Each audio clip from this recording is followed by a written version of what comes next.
2027 उत्तर प्रदेश विधानसभा निर्वाचन एबेठारु आरंभ हो गलानी रणनीति। सबु दल प्रस्तुति चलाइथिबा बेले बहुजन समाज पार्टी बीएसपी समस्त पछरे पकाई निजर चाल चलाइबा आरंभ कर दैछि। विगत किछि निर्वाचन रे खराब प्रदर्शन परे एबे पुणी से ही पुराना ब्रह्मास्त्र प्रयोग करबाकू जाउछन्ती मायावती। मायावती 2007 रो सोशल इंजीनियरिंग फॉर्मूला कोन पुणी देव सफलता? दलित ब्राह्मण समीकरण रे यूपी दखल करिवे कि मायावती? 2027 पई बीएसपी रो प्रथम प्रार्थी घोषणा।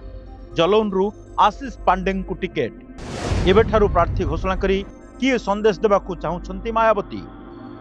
उत्तर प्रदेश राजनीति रे पुणी थरे इतिहास दोहराइबाकू अंटा भिड़िछन्ती बीएसपी सुप्रीमो मायावती। 2007 मसीह रे जो दलित ब्राह्मण समीकरण बल रे मायावती पूर्ण बहुमत पाइथिले, 2027 रे सेही समान फॉर्मूला को पुणी आपणाइबाकू जाउछि दल।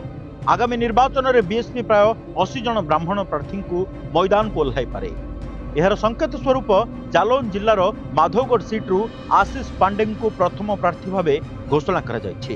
केवल सेतिकी नुहे, होली परे कानपुर मंडलर आउ 5टी आसन पई मध्य प्रार्थी तालिका चूड़ांत होई पारे। विगत किछि मास धरि मायावती ब्राह्मण समाजर सुरक्षा एवं सम्मानर कथा बारंबार कहउछन्ते। निकटरे चर्चा रे थिबा फिल्म घुसखोर पंडित को नहीं मध्य से तीव्र प्रतिक्रिया प्रकाश करथिले एवं एहाकू बयान करबाकू दाबी करथिले। मायावती दाबी होउछि जो सम्मान ब्राह्मण समाज को बीएसपी शासन रे मिलिथला ताहा अन्य कोनसी सरकार देई नाहंती। तेबे एही समीकरण केते सफल हेबो ताहा बड़ प्रश्न। गोटिए पटे बीजेपी शक्तिशाली भोट बैंक एवं अन्य पटे समाजवादी पार्टी चुप रहिबा यूपी राजनीति को रोमांचकर कर दैछि। सपा वर्तमान पई कोनसी प्रतिक्रिया न देई 2027 फलाफल को अपेक्षा करिछि। ताहाले कोन 2007 रो सही जादू 2027 रे पुणी काम करिवो?